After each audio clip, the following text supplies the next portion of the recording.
Hello welcome made into mister सिला education के इस नए वीडियो में आप सभी का स्वागत करता हूं। इस नए वीडियो में हम भारतीय संविधान की बात करेंगे।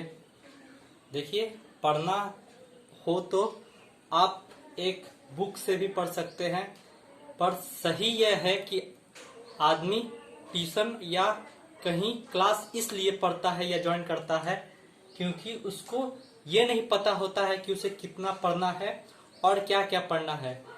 अगर आपको पता हो कि आपको कितना पढ़ने से आपका काम हो जाए तो आप आसानी से कोई एग्जाम क्लियर कर सकते हैं। आपको बस ये नॉलेज होना चाहिए कि आपका एग्जाम में क्वेश्चन जो पूछा जाता है कहाँ से पूछा जाता है। तो हम जो वीडियो बनाते हैं, आपको जो हिस्ट्री का भी हमने पिछले 2 वीडियो बनाए, चाहे यहाँ पे भी ये संविधान का पहला वीडियो है हमारा, संविधान का स्टार्ट भी करेंगे तो हम उसी क्वेश्चन को आपके सामने लाते हैं जो एग्जाम में पूछे गए और उन्हीं पॉइंट्स को अच्छी तरह से सजा के क्रमबद्ध हमने सजा के आपके सामने ये वीडियो लाया है। तो उम्मीद है कि आप इसको समझेंगे और अच्छे तरह से समझेंगे और आपको आइडिया होगा कि एग्जाम में जो प्रश्न आएंगे कहाँ से आएंगे। जब मैं ये वीडियो आपको देता हूं तो आप इस वीडियो को देखिए और जिस तरह से मैंने इस पॉइंट्स को सजाकर इस वीडियो में लिखा है आप अपने कॉपी में लिखें, क्योंकि अधिकतर जो 90% क्वेश्चन, 100 तो नहीं बोलेंगे पर 90% क्वेश्चन जो एग्जाम में पूछे जाते हैं इन्हीं पॉइंट से पूछे जाते हैं। तो उम्मीद है आप इसको अच्छी तरह पढ़ेंगे, ना ही पढ़ेंगे बस बल्कि अपने कॉपी में भी इसको नोट करेंगे, क्योंकि हमारा मकसद है आपको यह जानकारी देना। देखिए, पढ़ना तो आदमी बुक से पढ़ सकता है, पहले ही मैं बोल चुका हूं, पर पढ़ना बड़ा बात नहीं है, पर क्या पढ़ना है वो बड़ा बात है। तो मैं यहाँ पे जो बात करता हूँ आपको यही से जो एग्जाम में क्वेश्चन पूछे जाते हैं यहीं से पूछे जाते हैं। तो आप इसको अच्छी तरह से पढ़िए और इस पॉइंट्स को अच्छी तरह कॉपी में नोट करिए।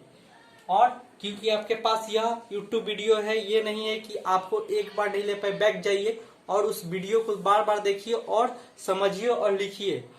और उम्मीद है कि अब आप समझ गए होंगे किस तरह पढ़ना। चलिए भारतीय संविधान चालू करते हैं। भारतीय संविधान या भारतीय अर्थव्यवस्था, कोई भी देश को चलाने के लिए जो सबसे आवश्यक चीज है वो है हमारा किसी भी देश का संविधान। कोई भी देश अगर चलता है तो कुछ नियम और कानून से चलता है, जिसको जो उसका संविधान में लिखा होता है। जैसे भारत का जो नियम कानून है कहाँ लिखा गया है? भारतीय संविधान में। यह दुनिया का सबसे बड़ा लिखित संविधान है और उसी की हम आज क्लास चालू करते हैं और बताते हैं आपको कि आपको भारतीय संविधान किस तरह पढ़ना है। तो देखिए, भारतीय संविधान जो कि विश्व का सबसे बड़ा संविधान है, वह बना तो कैसे बना, कब से बना और क्यों बना। तो भारतीय संविधान का जो बनने का पहला जो शुरुआत माना जाता है कि जो भारतीय संविधान बना है तो वो माना जाता है कैबिनेट मिशन। कैबिनेट मिशन 1946 में भारत में आया। उसके तहत भारत में एक नए संविधान बनाने के लिए एक समिति का गठन हुआ और यहीं से हमारे भारतीय संविधान का कैसे तैयार किया जाए काम शुरू होता है। तो जो भारतीय संविधान का अगर क्वेश्चन एग्जाम में पूछता है कि भारतीय संविधान का कहां से बनना शुरू हुआ, तब भारतीय संविधान हमारा कैबिनेट मिशन 19 जो कि जुलाई 1946 ईस्वी में था, पहली बार वहां से बनना शुरू हुआ। और इसमें जो सदस्यों की संख्या थी वो कितनी थी? 389 सदस्यों की संख्या कितनी थी? 389, जिसमें 293 ब्रिटिश प्रांत के थे, 92 जो कि देसी रियासत के थे और 4 चीफ कमिश्नरी से थे। तो इस तरह से कैबिनेट मिशन का एक गठन हुआ और हमारे संविधान को एक नया रूप देने की शुरुआत हुई, जिसमें कुल सदस्यों की संख्या कितनी थी ये भी सवाल में पूछा जाता था कि शुरुआत में जो कैबिनेट मिशन में कितने सदस्य थे। तो शुरुआत में 389 थे, 293 ब्रिटिश प्रांत में, 92 देसी रियासत और 4 चीफ कमिश्नरी से सदस्य लिए गए थे। ब्रिटिश प्रांत वो कहा जाए तो जिसपे ब्रिटिशों का कब्जा था, देसी रियासत मतलब जिसपे देसी रियासतों के राजाओं का शासन था, और 4 चीफ कमिश्नरी से इस तरह से सदस्य मिला के 389 सदस्यों द्वारा एक नए कैबिनेट मिशन का गठन हुआ, और ये भारत को एक नया संविधान देने का एक कमेटी रेडी हुआ। अब 1947 में होता क्या है, अगस्त 1947 आपको सबको पता होगा, 15 अगस्त 1947 में होता क्या है, देश आजाद होता है, और आजाद होने के बाद देश के 2 टुकड़े हो जाते हैं, इंडिया और पाकिस्तान, भारत और पाकिस्तान। तो पाकिस्तान विभाजन हो जाने के बाद ये भी क्वेश्चन पूछा जाता है कि पाकिस्तान के विभाजन होने के बाद कैबिनेट मिशन के सदस्यों की संख्या, जो कि एक संविधान सभा थी, उसके सदस्यों की संख्या कितनी रह गई। तो पाकिस्तान विभाजन के बाद जो आपका जो कैबिनेट मिशन या संविधान सभा का सदस्यों की संख्या 299 सदस्य ही रह गए।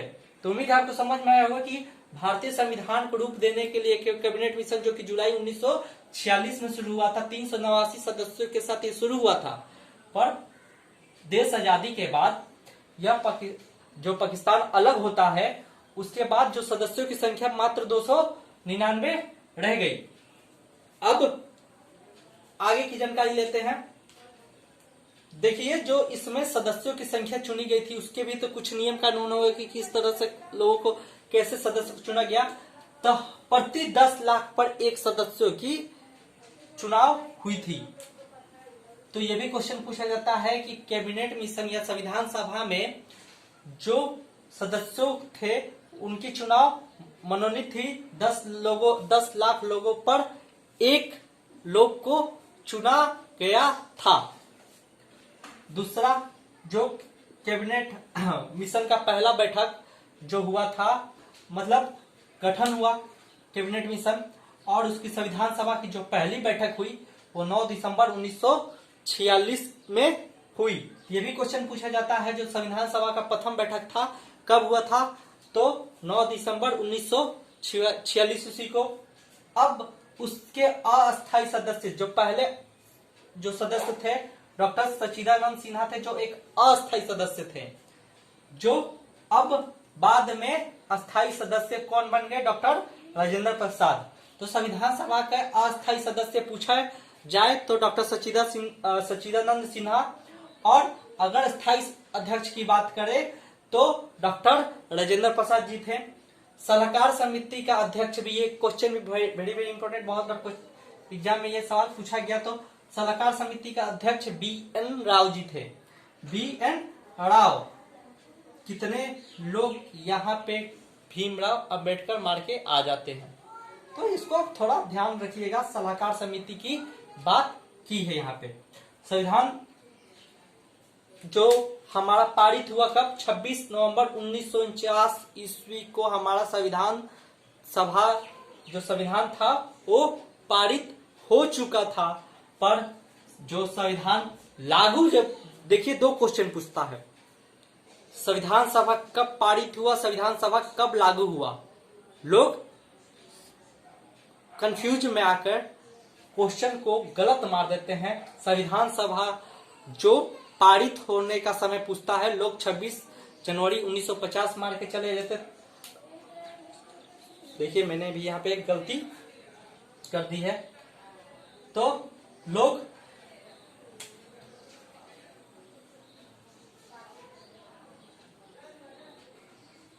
कभी भी आपसे पूछा जाए कि संविधान सभा कब लागू हुआ था, तो 26 जनवरी 1950 ईस्वी को। पर अगर पारित होने की बात करें, जब संविधान सभा पारित होने की बात करें तो वह 26 नवंबर 1949 ईस्वी को हुई थी। यहां मेरा मिस्टेक था। तो आप, उम्मीद है कि आपको यह समझ में आया होगा संविधान क्या था, क्या होता है, संविधान सभा कब गठन हुआ, संविधान सभा का गठन कैसे हुआ। और आपको और भी इस वीडियो में हम आगे भी आपको और जानकारी देंगे। उम्मीद है कि आपको इतना तो समझ आ चुके होगा। अब आइए आगे की ओर जानते हैं। उतना तो आपको समझ में आ गया होगा। अब आगे पढ़ते हैं कि कितने समिति बनाए गए थे, जो संविधान बना उसके लिए कितने समिति बनाए गए, उनके कौन अध्यक्ष थे। इससे भी काफी क्वेश्चन पूछे जाते हैं और इनमें से मैंने सभी तरह के जो क्वेश्चन पूछे जाते हैं, कितने समिति बनाए गए थे, किन समिति के कौन अध्यक्ष थे, सभी का मैंने यहाँ पे लिख दिया है। तो आप इसको अच्छी तरह जैसे मैंने लिखा कॉपी में नोट करें। मैं फिर से बोल रहा हूँ कि मैं उसी को लिख रहा हूँ जो आपके प्रीवियस ईयर के क्वेश्चन में पूछे गए हैं। अगर आप तैयारी करते हैं, अगर पेपर देखे होंगे तो आपको पता चल गया होगा कि मैंने उन्हीं प्रश्नों जो एग्जाम में सवाल आते हैं, उन्हीं से जो एग्जाम में क्वेश्चन पूछे जाते हैं, उन्हीं से मैं यहाँ पे आपको पढ़ा रहा हूँ और इससे बाहर से आपके आने के चांसेस बहुत कम है। तो आइए, जो समितियां बनाए गए थे और उनके कौन कौन अध्यक्ष थे, उनको कैसे कौन कौन थे और कैसे याद रखा जाए, इसके भी नियम मैं बताता हूँ। जैसे नियम समिति डॉक्टर राजेंद्र प्रसाद, मान लीजिए कि सबसे उसमें जो हेड थे, जो अध्यक्ष थे, मैंने बोला कि स्थायी अध्यक्ष, अस्थायी अध्यक्ष जो होता है वही नियम और कैसे संचालन किया जाता है, दोनों काम वही देखता है। अगर मान लीजिए मेरा एक कमेटी बैठा और उस कमेटी का जो अध्यक्ष होगा वही हमारे उस कमेटी का नियम और कैसे संचालन मतलब कैसे वहां पे काम होंगे, ये कौन बताएगा? हमारा अध्यक्ष बताएगा। इस तरह से ये आप दोनों को याद हो गए होंगे। अब परमाणु और प्रांतीय संविधान समिति, सरदार वल्लभ भाई पटेल, आपको पता होगा सरदार वल्लभ भाई पटेल को किस लिए जाना जाता है? प्रांतों को जोड़ने के लिए। तो इस तरह जब वो सरदार वल्लभ भाई पटेल का काम ही था प्रांतों को जोड़ना, तो प्रांतीय संविधान समिति का अध्यक्ष दूसरा हो ही नहीं सकता। प्रांतीय संविधान समिति का अध्यक्ष कौन थे? सरदार वल्लभ भाई पटेल। और परमाणु समिति के भी अध्यक्ष वही थे। अगला है हमारा केंद्रीय अधिकार समिति और केंद्रीय। तो जो आपको जहां पे आपको केंद्रीय वर्ड दिखे, जहां पे आपको केंद्रीय वर्ड दिखे, आप आंख बंद करके वहां पे डॉक्टर जवाहरलाल नेहरू को मार के आप वहां पे आंसर को चले आइएगा। मैं आपको वही तरीका बता रहा हूं जिस तरह से मैं इसको याद रखता हूं, आपको भी यही करना है। आपको जहां केंद्रीय देखना है, आपको पंडित जवाहरलाल नेहरू पे टिक मारना है। और जो वेरी इंपॉर्टेंट क्वेश्चन जो एक एग्जाम में कई बार पूछे गए हैं, प्रारूप समिति का अध्यक्ष। प्रारूप मतलब कि संविधान को जो किस तरह से सजाना है, क्या रूप देना है, तो उसके अध्यक्ष जो थे, वेरी वेरी इंपॉर्टेंट, बहुत बार एग्जाम में पूछा गया सवाल या क्वेश्चन, आपका डॉक्टर भीमराव अंबेडकर। डॉक्टर भीमराव, तो याद रखिएगा कि डॉक्टर भीमराव अंबेडकर को ही संविधान बनाने के लिए जाना जाता है, मतलब उसको रूप देने का काम डॉक्टर भीमराव अंबेडकर ने किया है। अगला है हमारा झंडा समिति और अगला है हमारा झंडा समिति और मौलिक अधिकार समिति। इसके जेबी कृपलानी, आपको ऊपर की याद होंगे तो नीचे की आपकी याद रखिए हैं दो बचे। कौन से दो? झंडा समिति और मौलिक अधिकार उप समिति। मौलिक अधिकार उप समिति और झंडा समिति के एक ही अध्यक्ष थे, वो थे हमारे जेबी कृपलानी। और अल्पसंख्यक उप समिति H.C. मुखर्जी। तो आपको उम्मीद है कि आपको यह जिस तरह से मैंने बताया होगा आपके माइंड में यह बैठ चुका होगा और आपको याद भी हो चुका होगा।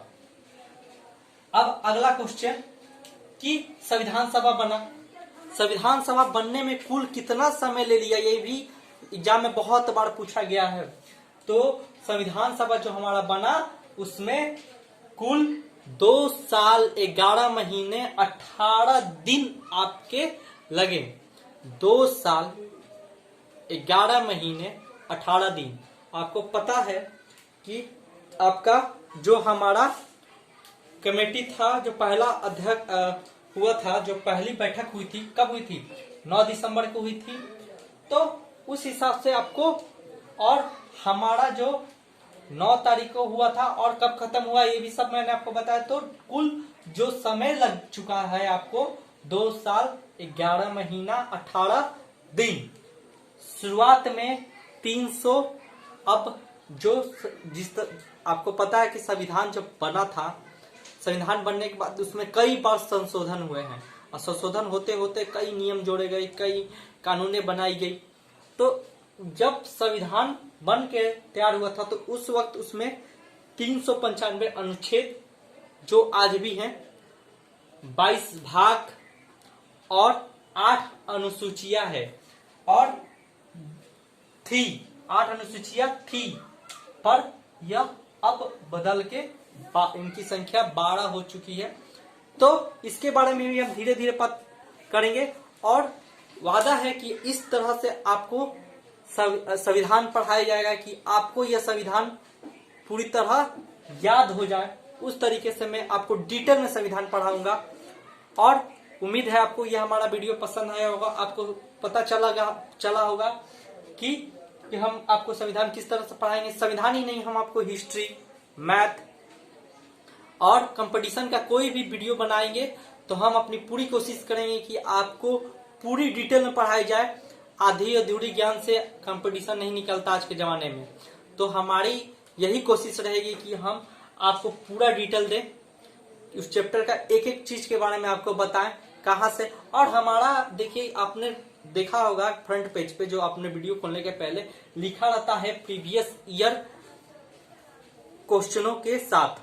तो प्रीवियस ईयर क्वेश्चन का बोलने का मतलब है आपने वीडियो देखा होगा, वीडियो देखने के बाद आपको समझ में आ गया होगा कि मैंने आपको जो एग्जाम में अभी तक सवाल पूछे गए होंगे उन्हीं पर मैं अपना वीडियो बनाता हूं और उसको बस एक तरीके से आपको समझा देता हूं कि आपके माइंड में वो बात बैठ जाए।